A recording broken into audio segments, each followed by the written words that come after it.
বন্ধু তুই কি জানিস কি বর্তমানে এখন আমি 2.5 কোটি টাকার মালিক। কি 2.5 কোটি? বেটা শালার কাছে 5টা থায় না বিড়ি খাওয়ার লাগে শালা 2.5 কোটি ঠারলো কইছে। আমি হিসাব করি পাইছি 2.5 কোটি টাকার মালিক। দে তো আমার কাছে হিসাব দে।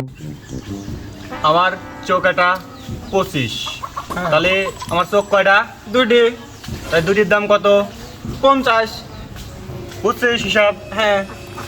কিডনি আমার এটার দাম 50, তাহলে আমার কিডনি কয়টা? দুটি। তাহলে দুটি চোখ আর দুটি কিডনি কত হইলো? 1 কোটি। আর মেন হিসাবটা তো দেয়নি, মেন হিসাব নিবি? দে। 1 বেশি 75 লাখ, তাহলে আমার বেশি কয়টা? দুটি। এই দুটির দাম কত? 1.5 কোটি। তাহলে মোট হিসাব করে দেখান কত হইলো? 2.5 কোটি। তাহলে পাইছিস আমি 2.5 কোটি ঠার লোক বর্তমান, বুঝছিস? আরে খাক দোস্ত।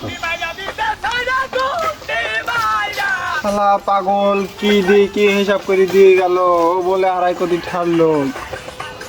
না পাগল মাগল আইছে, ও নিশ্চিত পাগল মাগল আইছে।